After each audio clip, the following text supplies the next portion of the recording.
These are the early signs of a global liquidity crisis, which is different than a recession and different than a called a plain vanilla, financial crisis. The liquidity crisis, is when you get ready to turn off the lights. There's a dollar shortage around the world, and people say, "How can that be?" The Fed printed, $7 trillion of money. M0 actually higher than that. I think it went up to 9 trillion. They just flooded the zone with money, and the answer is yes and no. Yes, they did print over $7 trillion of base money, so-called M0. But that money didn't go anywhere. The Fed, how does the Fed print money? Well, they buy bonds from dealers, from the big banks, the so-called primary dealers. So the open market desk at the Federal Reserve Bank of New York calls up Goldman Sachs, they offer me 10-year notes. Goldman says, here's a price. Okay, done. Goldman delivers the notes to the to the Fed, and the Fed pays Goldman. And that money comes out of thin air. That is money printing. But then Goldman takes the money and gives it back to the Fed as excess reserves. It doesn't go into the real economy. Nobody borrows it, nobody spends it, nobody lends it. All that happens is at the Fed, you're building up both sides of the balance sheet. You're building up the asset side with U.S. Treasury securities, and you're building up the liability side with deposits from the primary dealers in the form of excess reserves. So that money doesn't do anything. I mean, it's printed, if you want to say that, but it has not caused inflation. The inflation comes from, as I discussed earlier, from the supply side, the price of oil, supply chain disruptions, wheat, food, gasoline, et cetera. The inflation is flooding in, and it's exacerbated by fiscal policy. Now, you have to, what I just described about the money printing, that's monetary policy. Okay. But fiscal policy, which is the 5 or 6 or probably $7 trillion of deficit spending, that's helicopter money. When the federal government and the Congress and the Treasury hand out checks, that's helicopter money. That's not like giving Goldman money and then Goldman gives it back to you. Forget that. It doesn't do anything. I mean, it exists. It doesn't do anything. But when the government hands out checks, that's real. Now, some people saved them during the pandemic. A lot of millennials opened accounts on Robinhood and started trading cryptos. They could, kiss that money goodbye. But more recently, that money has been spent, and that's when the inflation really took off. So that was driven not by monetary policy; it was driven by fiscal policy. But getting back to the strong dollar, there's something else going on, which is the entire international monetary system is driven not by the Fed, but by Eurodollars, by money that banks lend to each other so that they can support their balance sheets and lend to customers or offer transactions to customers if they will. And the main transactions is approximately $1 quadrillion of derivatives, options, futures, forwards, swaps, swaptions, I could go on and on. All of that, almost all of it, has to be backed up by collateral. I could say, if I'm a hedge fund and you're Morgan Stanley and I call you up and say, Edison, I want a $5 billion total return equity swap, which is basically a derivative basket of stocks, and I can buy and sell stocks all day long up to 5 billion, but it'll be notional. You'll pay me the profit or loss and dividends, but I don't actually own the stocks. I just have a $5 billion swap with you. And then you go out and maybe buy the stocks and hedge your position. You'll do that for me if I'm a big enough hedge fund or sovereign wealth fund or institution or whatever, but you want collateral. I don't have to give you $5 billion worth of collateral. I just have to give you enough, a little bit of foundation and the mark-to-market losses. So if I lose money on that deal, I will give you that much collateral. So collateral is the key to the whole quadrillion-dollar structure I described. So what's good collateral? Well, it used to be a lot of things, but today banks are saying to each other, we don't want your corporates, we don't want your stupid mortgages. We want 2-year treasury notes, maybe with a haircut, or 6-month bills, 4-week bills, 30-day bills, the best, absolute best, most liquid form of collateral. Well, okay. First of all, there's a scarcity of that. There's a collateral shortage, and banks desperate to prop up their balance sheets are asking, we're going to get some treasury bills, and they're bidding for them at prices that produce yields to maturity lower than what the Fed will give you for free. So if I'm a bank and I can call the Fed and the Fed will give me some treasury bills and I give them cash under an agreement to unwind that, and the interest rate on the cash is whatever, why would I go out in the market and bid on a treasury bill that pays me less than what the Fed will give me for a phone call? Why would you do that? The answer is you need the bill. In other words, you don't need an expanded balance sheet. You don't need more credit at the Fed. You need that bill to pledge as collateral on this quadrillion dollars of derivatives.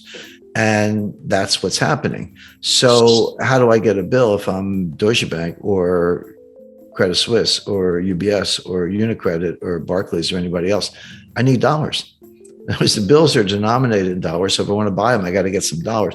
So there's this huge bid for dollars that can be used to buy the treasury securities, to pledge as collateral, to prop up the balance sheet. And that's what's going on behind the curtain. That's the plumbing. That's why the dollar is strong, even though everything about the US economy is weak, meaning recession, long-term depression, deficits, trade deficits, political dysfunction, borderline civil war. It's all bad. But if I'm Deutsche Bank, I need those dollars to buy treasury bills to prop up my balance sheet.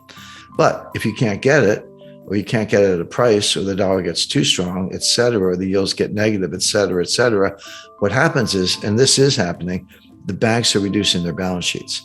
And it's just a matter of time, in my view, not guaranteed, but one could see a situation where suddenly some major player goes bankrupt. They can't meet a collateral call, or a bank gets in distress, or there's a run on the bank. Now we're back to 2008. This wouldn't look like 2020. This would look like 2008, except worse. Sure. The supply side we kind of talked about. So energy shortages because of the Biden energy policy, empty shelves, supply chain breakdowns, bottlenecks at the Port of Los Angeles, not enough truck drivers, higher fuel prices get passed along. I mean, there's everything arrives by truck at the end of the day. It could come by boat or train, but it's somewhere in that delivery chain, those transportation channels, there's a truck, and they run on diesel. And when the price of diesel goes up, the price of everything in the truck goes up, because you got to factor the delivery costs into the cost at the counter. So that's kind of what's going on from the supply side. Demand side inflation, what's called demand pull inflation, is mostly psychological.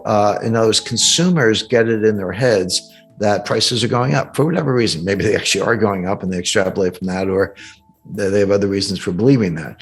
And so what they do is they pull demand forward. And I lived through this in the 70s. This was what was happening in the 1970s. You want to buy a refrigerator or a car, or a new suit or clothes or anything. And you go, you know what? I better go buy it now, right now, because it's going to be, if I wait 3 months or 6 months, it's going to be a lot more expensive. So you do, but what you're doing, you're pulling all that demand forward, and it feeds on itself. Prices are going up because there's more demand, possibly combined with supply shocks. And then when the prices go up, it validates the narrative. It's like, oh, see, I told you, prices went up, better go buy more. And it just feeds on itself. So, but they're very different. So the Fed, it's one thing to say the Fed can't do anything about the supply side inflation. The Fed can't do anything about it. The Fed doesn't drill for oil. They don't drive trucks. They don't pilot ships, and they don't work farm equipment. They can't do anything about it. They can do something about the demand side, which is destroying demand. So now we're in a situation, by the way, we're not all the way to demand pull inflation yet. In the 70s, it also started on the supply side with the Arab oil embargo in 1973. Then there was a second embargo in 1979 from the Iranians. So those supply shocks did tip over into the demand side, and then it just has a life of its own. We're not at that point yet. We're getting dangerously close. We definitely have it from the supply side. It hasn't yet affected the consumer side of it. In fact, consumers are pulling in their horns. I mean, they say the cure for higher oil prices is higher oil prices. In other words, if the price goes up, people will drive less. Or if you lost your job, you might not be driving at all. So there's another way for those prices to come down, which is the high prices themselves destroy demand by themselves. And then that results in lower prices. And that is happening. We have seen inflation come down a little bit. I know it was higher than a lot of people expected beginning in the middle of last year, but they are starting to come down a little bit right now. But the demand side of it has not yet caught fire. But there is something else the Fed can do.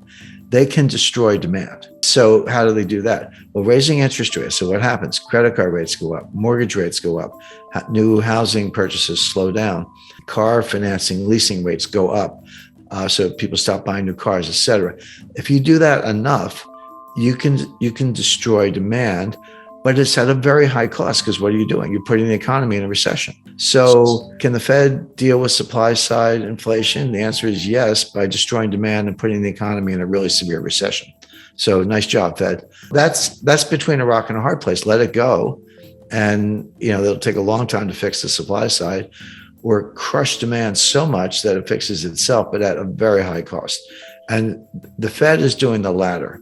It's a very, very imperfect, blunt instrument, but they are destroying demand. Now, so here's the policy question. Does the Fed know what they're doing? The answer is always no. They never know what they're doing. They pretend they do. They say they do, but they don't really. Do they understand what I just said? Not really. So what are they going to do? They're going to keep raising rates because they got to crush inflation. And that's what Volcker did. Leave aside whether that was really the problem, but that's what he did. So Powell is going to keep raising rates, and they may raise them 75 basis points in September, again in November, again in December, into 2023. And you're like, wait a second, Jim, you said we're in a recession and unemployment is going to start to go up, and there's demand destruction because of higher interest rates, and that may result in declines in housing prices. The inflation may cool off. So why is the Fed raising rates into weakness? And the answer is because they don't get it. They're always the last to know. And they're very political. Don't let anyone tell you the Fed's not political. So here we have the situation where the inflation is coming from the supply side. Fed can't do much about it. They can destroy demand, but that'll throw us into a recession. So why are you raising rates into what may be both a coming recession and a global liquidity crisis, which we just talked about? The answer is that's crazy. You shouldn't do it, but it's the Fed, and they probably will.